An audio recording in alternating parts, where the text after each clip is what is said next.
और फिर भवनवासी बेंतर और ज्योतिषी, इन विकृतियों का भी बंद नहीं होता। ये खोटे खोटे देवों में नहीं जाता, अच्छे अच्छों में जाता। तो जिनमें वो जाता है वे अच्छी अच्छी कहना अपने मुंह से शोभा नहीं देता है, लेकिन फिर भी दो तुलना तो दो में होती ही है ना। तो उनको कहते बने ना बने क्या फर्क पड़ता है। एक बात और बता दूं मैं तुमको रहस्य की, अघातिया कर्मों के नाश करने के लिए कुछ करना नहीं पड़ता, वे तो समय पर आकर अपने आप नष्ट होते हैं। जानते हो अनंत भगवान हो गए ना, अनंत वीर के धनी, अब कोई शक्ति की कमी तो नहीं रही, तो वे तो चाहें तो एक चुटकी में मसल दें आघातिया कर्मों को।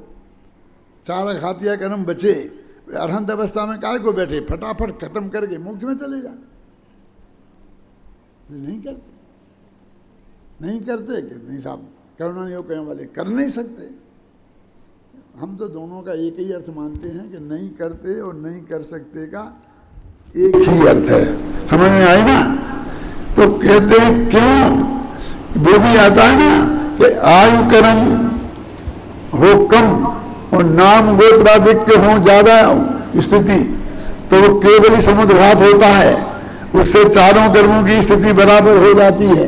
वो प्रक्रिया भी सहज होती है, उसे भी वे करते नहीं है।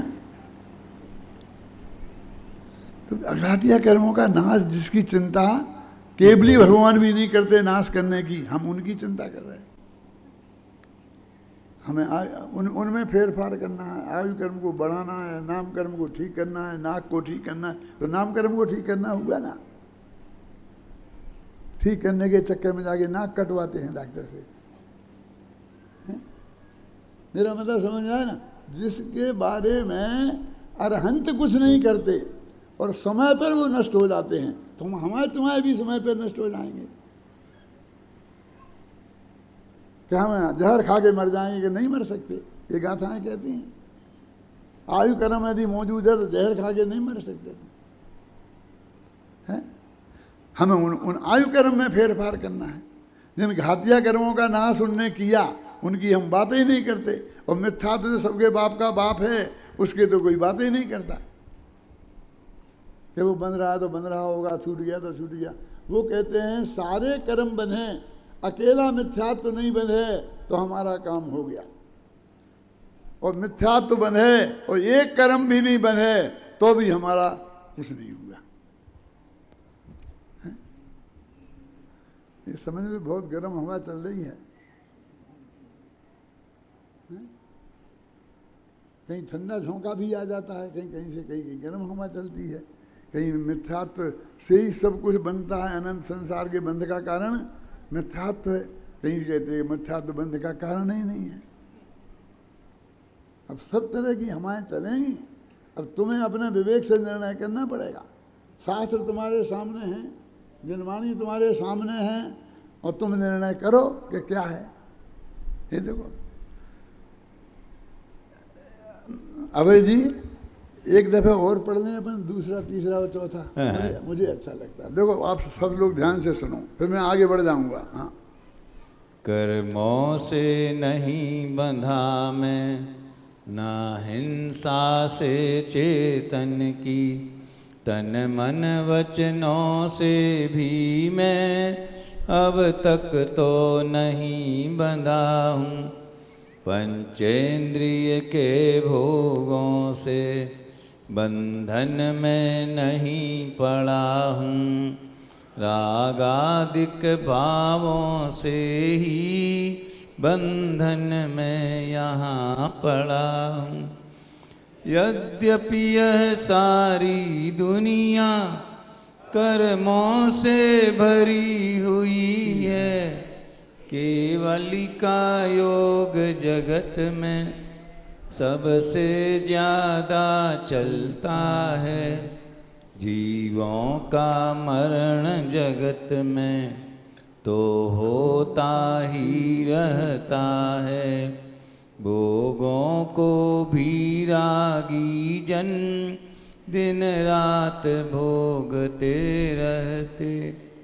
उनके कारण ज्ञानी को रे बंध नहीं होता है।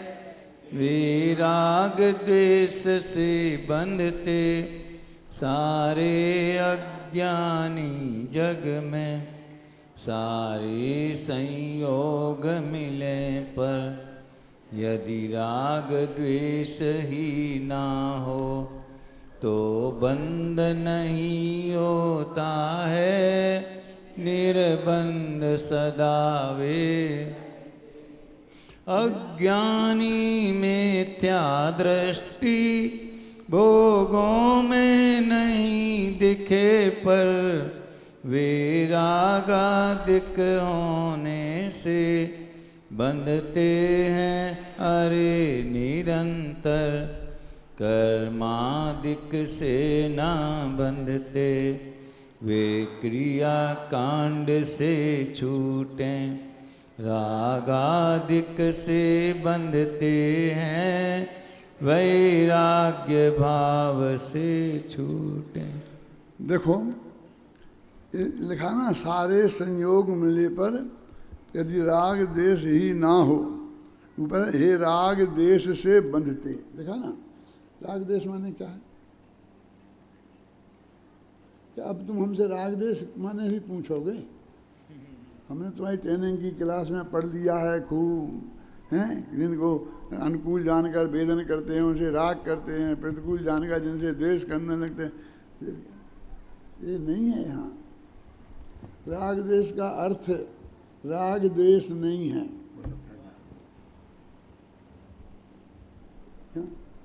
राग देश का अर्थ यहाँ मिथ्यात्व है। क्यों? क्योंकि वो जो चौथे गुणस्थान के ऊपर बंद होता है, मिथ्यात्व तो अनंतानबंदी राग देश को छोड़कर, वो भी तो राग देश कहलाते हैं ना। तो राग उससे तो बनते नहीं मान कह रहे, और यहाँ उसे कह रहे राग देश से बनते। तो यहाँ पर जिन जिन भावों बंध के कारण मौजूद हैं अभय जी, वो सब राग देश शब्द में लेना पड़ेगा। तो मिथ्यात्व भी लेना पड़ेगा, अकेला मिथ्यात्व भी नहीं लेना पड़ेगा ना। और जब हम दो पार्टियां खड़ी करते हैं, ज्ञान और राग, है ना, तो वहाँ राग में मिथ्यात्व आदि सब आ जाते हैं, जितना ही विकारी हैं वे, और ज्ञान में अनंत गुण आ जाते हैं। उपयोग में उपयोग है, क्रोधादि में उपयोग ना, क्रोधादि में क्रोधादि हैं, उपयोग में क्रोधादि ना। तो यहाँ ज्ञान उपयोग माने सारे अनंत गुण और ज्ञान आदि, और क्रोध में सारे विकार, मिथ्यात्व से। और मिथ्यात्व मुखिया है उन्हें, राग मुखिया नहीं है। वो राग का अर्थ वहाँ पर उसमें मिथ्यात्व शामिल है। ये 5 छंद हो गए। 5 में छंद पे थोड़ा सा बताना है, फिर आगे बढ़ता हूँ। कोई अज्ञानी मिथ्या दृष्टि भोगों में दिखाई नहीं देता है, ऐसा होता है ना। कई लोग क्रियाकांडी हैं, बिल्कुल उपवास है, ये है, नग्न दिगंबर दशा भी धारण कर ली है, ख्याल में आई ना। और बिल्कुल नहीं साहब, 5 दिन में 1 दिन आहार को निकलते हैं, वो भी ये निरंतराय मिले तो रूखा सूखा लेके आ जाते हैं। ऐसे सब शास्त्रों में भी वर्णन है और लोक में भी देखने में आते हैं कि नहीं आते हैं।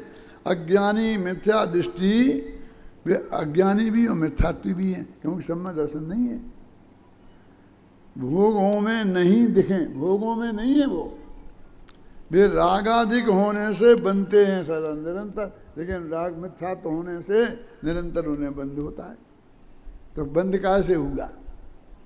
बाही के भोगाधिक तो उन्हें देखने में नहीं आते हैं। कर्माधिक से ना बंधते, कर्माधिक माने और ना क्रियाकांड से छूटे। क्रियाकांड माने व्रत उपवास वगैरह ये सब चीज़ें जो है ना, इनका एक नाम अपन क्रियाकांड बोलते हैं ना। व्यवहार चारित्र नहीं है, घबराना नहीं।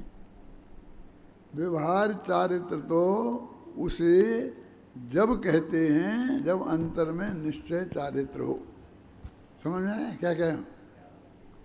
और अंदर में निश्चय चारित्र नहीं है, मिथ्यात्व वृत्ता है, तो वो व्यवहार चारित्र नहीं है, फिर वो क्रियाकांड है।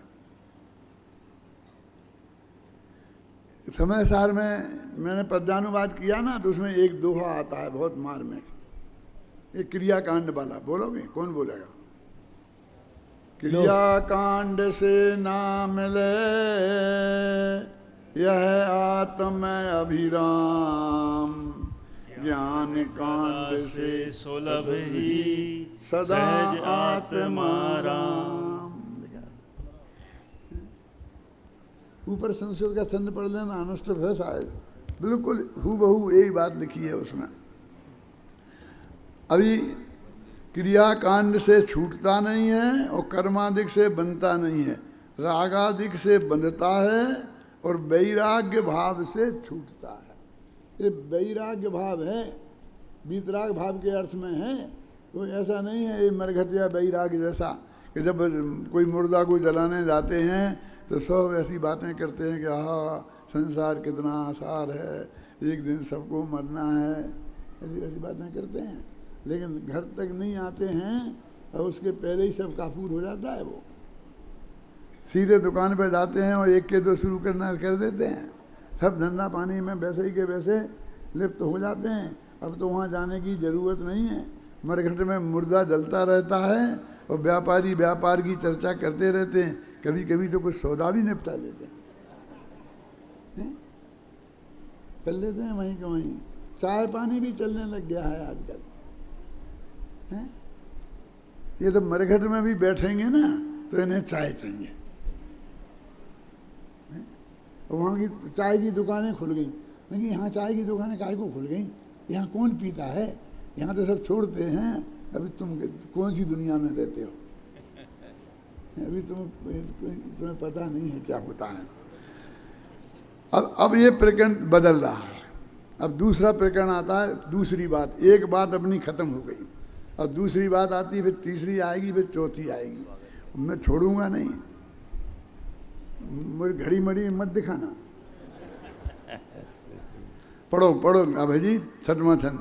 यह निश्चित जानो भाई, ना मारे कोई किसी को, मरते हैं सभी समय पर, जीवित रहते जीवन भर। रे आयु कर्म के क्षय से, मरते हैं सभी जनावर। अरे आयु कर्म उदय से, जीवित रहते हैं वे सब। हाँ।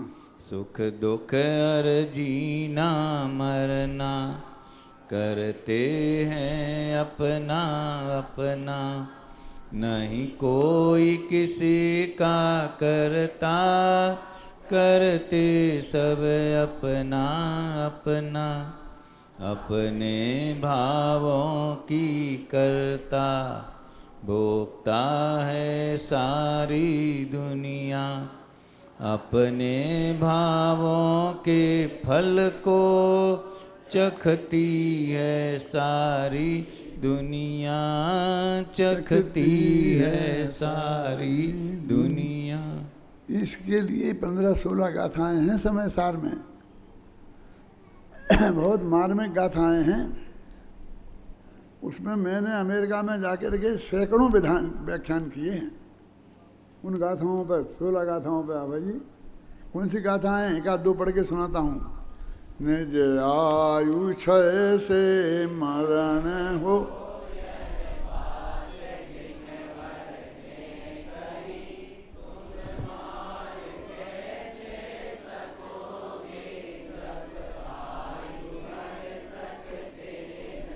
निज आयु क्षय से मरण हो, यह बात जिनवर ने कही। वे मरण कैसे करे, तब जब आयु हर सकते नहीं। निज आयु से जीवित रहें, यह बात जिनवर ने कही। तुम बचा कैसे सकोगे, जब आयु दे सकते नहीं। ये करीब 16 गाथाएं हैं जिनमें 16 बार ये लिखा है, यह बात जिनवर ने कही। ये रिपीटिशन नहीं है। हमने तो सुना था कि आचार्य लोग एक अक्षर कम हो जाए तो उन्हें एक पुत्र की प्राप्ति के बराबर आनंद होता है, और यहाँ रिपीटिशन इतना, यह बात जनवर ने कही, यह बात जनवर ने कही, जनवर ने कही। क्यों? कोई 10-5 लाख का सामान लेना हो तुम्हारी दुकान में और बार बार विश्वास प्रकट कर रहा हो तो तुम नहीं कहते हो नैम कसम ही भावा, नैम कसम से भावा, भगवान कसम से भावा। तो 10 बेकार को बोली भगवान कसम, भगवान कसम, तो उसे विश्वास नहीं हो रहा, क्या करें? तुम्हें विश्वास नहीं होता है। हम ये कहें कि ये हम कह रहे तो तुम हमारी सुनने वाले नहीं हो, कल से हमारा व्याख्यान बंद कर दोगे। तो हमें कहना पड़ता है गुरुजी ने कही, कहते गुरुजी की हम नहीं मानते। क्या ये बात समूह श्रवण में बैठकर 100 इंद्रों की उपस्थिति में, गणधर देव की उपस्थिति में, मुनिराजों की उपस्थिति में, भगवान की दिव्य ध्वनि में आएली बात है क्यों कि ये बात भगवान की दिव्य ध्वनि में आई हुई बात है, ये कोई हमारी तुम्हारी बात नहीं है। ये इतना बड़ा सत्य है कि हम तो साहब मानते हैं, हम तो कांजी स्वामी के शिष्य हैं, अब हमको क्यों कह रहे हो? भाई साहब तुम मानते हो, यदि मानते होते तो निरंतर जो तुम्हारा विकल्प जाल चलता है, पर को मारने का, बचाने का, ये करने का, वो करने का, ये सब विकल्प जाल नहीं चलता। ये तुम्हारा विकल्प जाल क्या बता रहा है? ये 2 गाथाएं अपन ने अभी पढ़ी ना, एक मारने बचाने की है और एक सुखी दुखी करने की है। क्योंकि सुखी दुखी हमारे मार बचा तो नहीं सकते, लेकिन सुखी दुखी तो कर सकते हैं। हमारे पिताजी थे, जब हम जैसे हो गए थे तब की घटना है, मतलब 83 वर्ष तक तो जिंदा रहे नहीं, 75 तक रहे होंगे। क्यों? कितने रहे? बस 75 80 कह रहे, 80 तक नहीं पहुँचे। खैर जो भी होगा, तो वो हम घूमने जाते थे साथ में, तो चौराहा, गांधी जी का चौराहा है ना, तो वहाँ हम रोड काटते थे, तो वहाँ से जो कार आती थी तो 4 मील दूर से उसकी रोशनी दिखती थी। तो पिताजी ना खुद काटते थे रोड, ना हमें काटने देते थे, तो चुपचाप खड़े रहो यहाँ, गाड़ी निकल जाने दो। जब तक वो गाड़ी निकलती तब तक 4 किलोमीटर दूर से दूसरी गाड़ी दिखने लगती। तो हम घंटों खड़े रहते उस चौराहे पर, उन्हें समझाते कि नहीं वो बहुत दूर है, अपन 3 दफ़े आर पार हो जाएंगे जब तक। कि नहीं मैं खतरा मोल नहीं लेता, मैं खतरा मोल नहीं। आँख में देखी मिट्टी कैसे गाने। तो फिर मैं कभी कभी ये गाथाएं उन्हें सुनाता था कि निज आयु से मरण हो, ये बात जिनवर ने कही, नहीं ऐसे नहीं मर सकते, और हम तुम्हारे साथ हैं ना। क्यों? तो वे कहते थे, इसलिए मैं कहता हूँ तुम भी नहीं जाओगे, हमें भी नहीं जाने देते हो, वे भी पार नहीं होते। तो हम कहते मौत से इतना डरना, ये कैसे सीखा आपने? क्या साथ सुनते हो आप? भैया हम मरने से नहीं डरते, सैकड़ों दफे उन्होंने कहा हमसे। अच्छा, हम मरने से नहीं डरते, तो फिर काय से डरते हो? रोड तो पार नहीं करते। अरे हाथ पैर टूट गए और पलंग पकड़ लिया, ये है ना, तो बहुत दुर्दशा हमारी और तुम्हारी दोनों की हो जाएगी। क्या?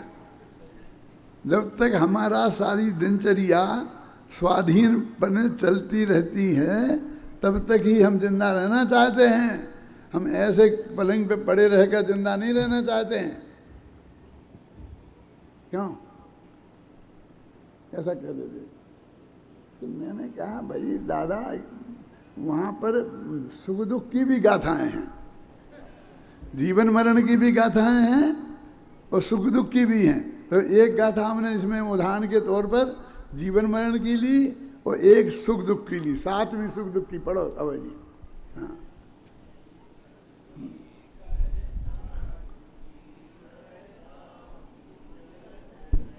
क्या क्या कर रहे? सुख दुख और जीना मरना करते हैं सब अपना अपना। ये 7वां छंद बोल रहा हूं। सुख दुख और जीना मरना करते हैं अपना अपना, नहीं कोई किसी का करता, करते सब अपना अपना, अपने भावों की करता, भोगता है सारी दुनिया, अपने भावों के फल को चखती है सारी दुनिया। दुनिया का स्वरूप तो ये है, ना हमें कर्म का भरोसा है ना धर्म का भरोसा है। कर्म का भरोसा होता तो मरने से नहीं डरते।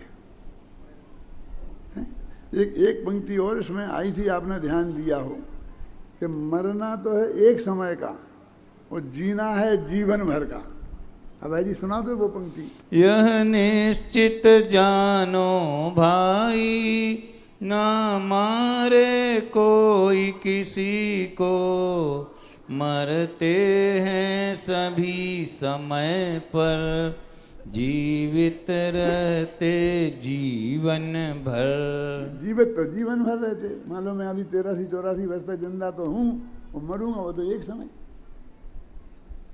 तो यदि तुम मरण है तो जीवन ज्यादा है जीवन में कि मरण ज्यादा है? जीवन मरण और सुख दुख सब कुछ सुनिश्चित है। और यदि कर्ता धर्ता कहना है तो अपने ही अपने सब हैं। कोई किसी के कर्ता धर्ता, तो कोई किसी का जीवन मरण और कोई किसी के सुख दुख का कर्ता नहीं है। ये जैन धर्म का महासिद्धांत है। कोई भगवान कर्ता नहीं है, अकेली बात इतनी नहीं है, बल्कि कोई किसी का सुख दुख करता और जीवन मरण करता नहीं है। ये महासत्य बंध अधिकार में, बंध अधिकार इतनी प्रकृतियां होती हैं। 4 प्रकार का बंध होता है, प्रकृति बंध, प्रदेश बंध, स्थिति बंध, अनुवाद बंध। उनकी वहाँ विच्छित्ति हो जाती है, वहाँ को ये हो जाता है, उनका संक्रमण, उनका विक्रमण, क्या क्या होता है,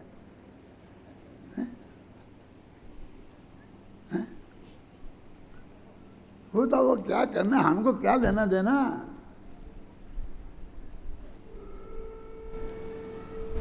हम तो अपने अपने भावों के करता हैं और हमारा तो एक एक समय का हम होते हैं कि नहीं साहब निमित्त तो होता है। ऐसा हम नहीं माने, निमित्त के बिना काम नहीं होता है। कोई निमित्त का जवाब दे दो भाई जी। 8वां छंद पर सुनो ध्यान से। यद्यपि यह बात सही है कि कर्मोदय होता है, अनुरूप उसी के सबका परिणमन सदा होता है। यह बात भले हो लेकिन अनुरूप परिणमन होता, अनुरूप भले हो भाई, कर्मोदय कुछ नहीं करता। निमित्त तो होता है, कर्म के उदय के बिना तो नहीं होता। जैसा जैसा कर्म होता है वैसा ही वैसा सब होता है। जिस समय हमारा मृत्यु होगी उस समय नियम से कर्म का उदय का अभाव भी हो जाएगा। ऐसा सब तुम बात बिल्कुल पक्की है, इसमें कुछ फेर फार नहीं हो सकता। हाँ बिल्कुल पक्की है, कोई फेर फार नहीं हो सकता। यही तो हम कहते हैं तुम 24 घंटा फेर फार करने के चक्कर में हो। आयु कर्म की स्थिति घट जाती है, बढ़ जाती है। हम समझाते कुछ परिवर्तन नहीं हो सकता है, तो ये कौनान योग के पास जाता है। कैसे नहीं, सब होता है। उत्कर्षण होता है, अपकर्षण होता है, घट जाता है, बढ़ जाता है, बदल जाता है, सब हो जाता है। तुम हमारे पास क्यों नहीं आते? उसके पास क्यों जाते हो? नहीं करने वाले के पास क्या? कि वो सब होता है, हमें कोई ऐतराज नहीं है। लेकिन जो अनादिकाल से सब सुनिश्चित है उसमें कोई अंतर नहीं पड़ता है। कर्म से घबराने की जरूरत नहीं है। पढ़ो अभय जी, कर्मोदय से कुछ नहीं होता। कर्मोदय कुछ नहीं करता, ना कर्मों से कुछ होता। बस बात मात्र इतनी है, जब कार्य स्वयं है होता, उसके अनुकूल सदा ही कर्मोदय भी है होता। जब कार्य स्वयं होता, तब अनुकूल निमित्त भी होता। मैं 2 शब्द पर ध्यान दिलाऊंगा। ये दे अनुकूल अनुकूल आया, और ऊपर के में छंद में अनुरूप अनुरूप आया था। निकालो 2 अनुरूप और 2 अनुकूल खोजो। यह बात भले हो, लेकिन अनुरूप परिणमन होता। अनुरूप भले हो भाई, कर्मोदय कुछ नहीं करता। देखो अनुकूल और अनुरूप, अनुरूप उपादान को बोलते हैं और अनुकूल निमित्त को बोलते हैं। जिसमें अनुकूल होने का आरोप लग सके उसे निमित्त कहते हैं, और जो कारण के अनुसार अनुरूप होता है वो उपादान कारण है और वो कार्य है। तो ये स्वयं से होता है, वो अनुरूप शब्द से बताया, और पर निमित्त है ये अनुकूल शब्द से बताया। अभी ये 10वां छंद है, इसमें एक बात आपसे बहुत आचार्य देव ने कही है। पढ़ो इसे। हो बंध मोक्ष अपने से, कर्मों से कभी न होंगे। हम पूरे उत्तरदायी, यह बात समझना भाई।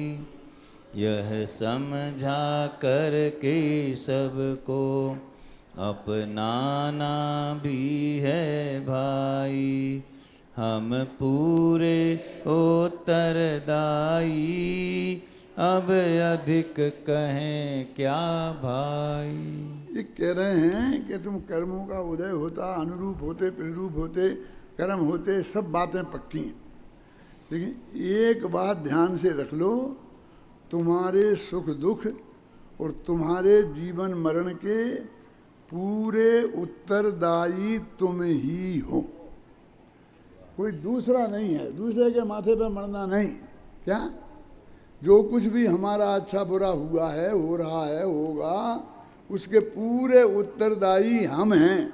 माने उपादान ही उत्तरदायी होता है। उसने किया कि नहीं किया, कि उसने वो कल्प किया था कि नहीं किया था, हम जाति रामायण हमें नहीं सुनना है। तुम में हुआ है ना, तुम्हें बुखार आया है ना, तो उसके पूरे जिम्मेवार तुम हो। कि नहीं मैंने तो कोई गलती नहीं करी, मैंने तो ऐसा नहीं किया। हमें कुछ नहीं जानना है, क्योंकि ये नियम है कि जो जिस होता है उसका कर्ता वही होता है। हम पूरे उत्तरदायी हैं, यह बात समझना भाई। ये समझ लो राजन जी कि हमारे सुख दुख का पूरे उत्तरदायी हम हैं। हम लोग कहते भैया ठीक है, हम तो सोच लिया कि अभी हम अच्छा अच्छा करते हैं सबका, और कोई अच्छी बात करते हैं, फिर भी लोग निंदा करते हैं। अब हम समझते हैं कि हमारे कर्म का उदय होगा, ऐसा ही होगा। वो समझते हैं हम बड़ी अध्यात्म की बात करें। क्या अध्यात्म की बात है? क्या इसमें अध्यात्म का क्या लेना देना है? मैंने फिर हम किसी न किसी कर्मोदय पे, किसी न किसी पे टालने की कोशिश करते। अरे हुआ ही क्या है? जो कुछ भी अंदर हमारे परिणमन हुआ है, यह परिणमति सा करता, ये नियम के अनुसार उसका कर्ता वही द्रव्य है, पूरे उत्तरदायी हैं। अब ये समझना, तीसरी पंक्ति, यह समझा करके सबको, ये बात सबको समझाओ। क्या कि सब अपने अपने अच्छे बुरे के उत्तरदायी वे स्वयं हैं। अकेले समझाना ही नहीं है बबलू। क्या कहाँ है उपयोग? अपना समझा करके सबको अपनाना भी है भाई। फिर अपन को अपनाना भी है। हम अपने उत्तरदायी अपने को समझें। अकेले कोई समझाने, अकेले भाषण पढ़े उपदेश पंडित तुम नहीं। क्या अपनाना भी है भाई। क्या अपनाना है कि हम पूरे उत्तरदायी, हम पूरे उत्तरदायी। अब अधिक कहें क्या भाई, अब इससे ज़्यादा हम क्या कहें। प्रत्येक द्रव्य अपनी क्रिया का कर्ता स्वयं ही है और उसका पूरा उत्तरदायित्व अनादिकाल से आज तक हम संसार में हैं। वो कोई कर्म फर्म के कारण नहीं है, किसी दूसरे के कारण नहीं है, उसके पूरे उत्तरदायी हम हैं। और मोक्ष जाएंगे तो उसके पूरे उत्तरदायी भी हम ही होंगे, इस बात का निर्णय करो। अभी मुझे आपको बताना था, कहा था ना, क्या बताना था, इसके अलावा क्या बताया था? हैं? निकालो पेज नंबर 125।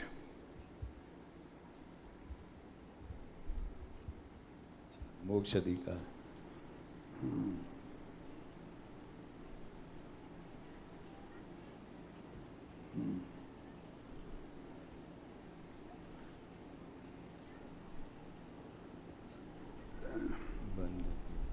कि आप हमें एक बात बताओ कि अब हमें करें क्या? हमारे पास कोई साधन तो है नहीं, हम कुछ कर सकते नहीं, स्वास्थ्य काम नहीं देता, फिर तो उपवास कर नहीं सकते, पैर काम नहीं देते, तीर्थ यात्रा कर नहीं सकते, कमर में दर्द रहता है, ज़्यादा देर खड़े नहीं रह सकते। अब हमारे पास कोई साधन ही नहीं है, हम करें क्या? तो वो कहते कि नहीं नहीं, साधन तुम्हारा है, क्या करो? तो अभय जी 181वां छंद 124 पर पढ़ो। सूक्ष्म अंतः संधि में अति तीक्ष्ण प्रज्ञा चैनी को अति निपुणता से डाल कर अति निपुण जन ने बंध को अति भिन्न करके आत्मा से आत्मा में जम गए। वे ही विवेकी धन्य जो भव जलधि से तिर गए। क्या कह रहे हैं कि तुम्हारे पास क्या है, उपवास नहीं होता, कोई बात नहीं है, 2 दफे खाना खाना शांति से, कोई दिक्कत नहीं है, कि मैं बैठा नहीं जाता, कोई बात नहीं है, लेट जाना, लेटे लेटे हो जाएगा सब में दर्शन। अरे केवल ज्ञान हो जाएगा, घबराना नहीं। मेरी ध्यान की किताब में मैंने लिखा है कि ध्यान के आसन कितने हैं, तो उसमें पद्मासन और खड़गासन तो हैं ही, लेकिन ये लेटने वाला आसन भी है, शास्त्र के आधार से लिखा है बबलू। जो तुम साधन समझते हो उनकी किसी की बिल्कुल रंच मात्र भी जरूरत नहीं है, बस एक ही चीज की जरूरत है और वो तुम्हारे पास है। क्या की जरूरत है? प्रज्ञा छेनी। एक छेनी है तो छेनी से लेकर काटते हैं ना, तो कहते हो तुम्हारी जो बुद्धि है ना, वो बुद्धि रूपी छेनी में उसकी जरूरत है, बस और कुछ नहीं। सूक्ष्म अंतः संधि में जो आप जानते छेनी होती है, उसे पत्थर को तोड़ते हैं। कभी देखा आपने? पत्थर जो होते हैं ना, इतने बड़े बड़ी शिलाएँ, उन शिलाओं में एक संधि होती है, वो बहुत आसानी से नहीं दिखती है, लेकिन उस कारीगर को दिखती है। तो वो कारीगर छेनी को संधि पे रख के और इतना छोटा सा हथौड़ा मारता है, तो एकदम 2 निकल के पूरे अलग अलग 2 पटरियाँ निकल जाते हैं। तो दूसरी जगह का तो टूटा जाए, कुछ नहीं होगा। वो संधि पहचानना चाहिए, वो छेनी को संधि में लगाना चाहिए, तो वहाँ ताकत दिखाने की जरूरत नहीं है, बस ऐसा ही मारेगा तो वो दोनों अलग अलग हो जाएगा। तो ऐसे ही आत्मा और शरीर, आत्मा और कर्म, आत्मा और विकार, इनके बीच में सूक्ष्म संधि है, और तेरे पास बुद्धि रूपी छेनी है। तो बुद्धि रूपी छेनी को उस संधि में डाल दे, जरा सा ये कर, तेरा काम हो जाएगा। क्या आता ना वो, विज्ञा क्षेत्री स्थितेयम पातता सावधानई, संदाता अमृतचंद का, और दौलत राम जी की भी है ना, जिन परम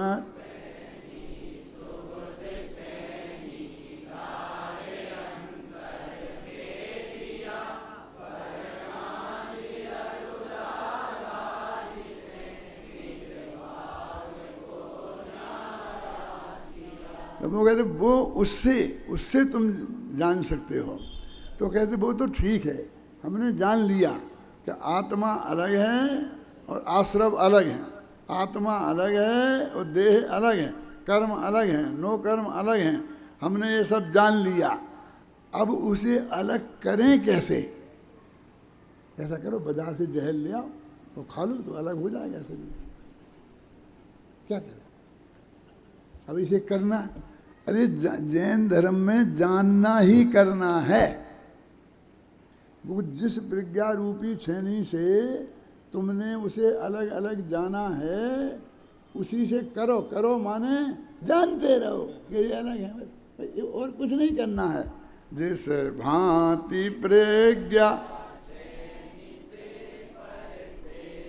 भक्त किया इसे भांति प्रज्ञा चैनी से ही हरे ग्रहण करो इसे। जिसे प्रज्ञा छेनी से तुमने उसे अलग अलग जाना था, उसी से उसे आत्मा को ग्रहण कर लो और पर को छोड़ दो।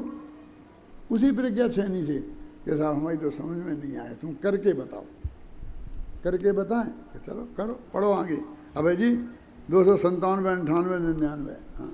इस भांति प्रज्ञा ग्रहे की मैं हूँ वही जो चेतता, अवशेष जो हैं भाव वे मेरे नहीं यह जानना।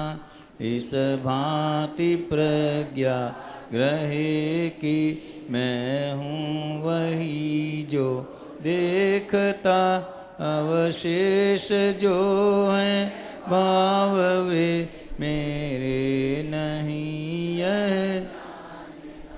इस भांति प्रज्ञा ग्रहे की मैं हूँ वही जो जानता, अवशेष जो हैं भाव वे मेरे नहीं यह जानना। ये छंद पढ़ते रहना, हो जाएगा काम। नमोकार मंत्र से नहीं होगा, तुम्हारे ये छंद नमोकार मंत्र से भी बड़े हो गए। अरे ना नमोकार मंत्र पढ़ना है ना ये छंद पढ़ना है, सिर्फ ये तो कह रहे हैं कि ये जानना, ये देखना, ये चेतना। ये चेतना जानने देखने को ही चेतना कहते हैं। अपन कहते हे चेतन, चेतता क्यों नहीं, चेतना। मुझे पक्का याद है राजेंद्र कि जब मेरे पास वो आया था आत्मधर्म, तो सबसे पहला अंक में मैंने गुरुदेव का इंटरव्यू दिया था चैतन्य चमत्कार। उसी अंक में आगे देखना आप, कोई मिल जाए कभी तो उसमें ये था चेत, चेत और चेत, चेतना। ये हेडिंग से भी मैंने एक पेज दिया था कि आत्मा चेतता क्यों नहीं है, चेतना। तो क्या करूं, क्या कैसे चेतूं? कि जान देख, बस जानना और देखना यही चेतना है। कि करना कुछ नहीं, कि जानना करना है ना, देखना करना है ना। इसको जानना देखना करना ही नहीं लगता है, इसके तो कमर में दर्द होता है। ये कमर उमर की जरूरत ही नहीं है। तेरा कुछ भी पोजीशन रही हो, मरते समय की हालत हो गई हो, तो भी किसी चीज की जरूरत नहीं है। ये ज्ञान की जरूरत है, सिर्फ ये चेतना की जरूरत है। इसको प्रज्ञा छेनी बोलते हैं। इसलिए मेरे बुढ़ापे में वो आता है, एक आध दिन अभी सुनाऊंगा, अभी तो समय नहीं है, अभी तो बहुत ज़्यादा समय हो गया। एक वो आता है ना कि जो नहीं बने व्रत तो दूनों करियो हुए। जो व्रत विज्ञापन की शक्ति ना होए तो व्रत दूनों करियो जोए। यदि तेरे में विज्ञापन की शक्ति नहीं होए तो व्रत को तू दूना करना। ऐसा आता कि नहीं आता? तो शक्ति माने क्या कि 25 रुपये के साथ मंदिर में देना पड़ते हैं और 5 रुपये की बतासा बांटना पड़ते हैं, बस इसी का नाम शक्ति होना है। और ये शक्ति नहीं है तो 5 साल की जगह 10 साल की सजा। अरे ये तुम क्या, जब तक नहीं तेरे उस भाव में स्थिर हुआ है तब तक तुम बस जानता रहे, बस और कुछ नहीं। तो यही धर्म है कि बस कब तक इसे घबराता है, जैसे हाय राम कब तक करना पड़ेगा, तू तेरे बस की नहीं, हट जा। क्यों? अरे अनंत काल तक करना पड़ा, करना है बोल, अनंत काल तक करना पड़ेगा, नहीं मेरे बस की नहीं। अरे मोक्ष में तू क्या करेगा? ये भगवान आत्मा को पर से भिन्न जानता ही तो रहेगा अनंत काल तक। यदि तुझे अनंत काल में बोझा लगता है जानने में, तो मोक्ष में चले मत जाना बेटा, नहीं तो बहुत तकलीफ पाएगा। वो अंतर मुहूर्त को नहीं है, वो अनंत काल तक के लिए आत्मा की स्थिरता है। ऐसा ये बंध मोक्ष अधिकार में कहा कि तुम प्रज्ञा छेनी के माध्यम से कर्मों को काट सकते हो, मोक्ष की प्राप्ति कर सकते हो, और बाहरी बातों से कुछ लेना देना नहीं है। हेलो।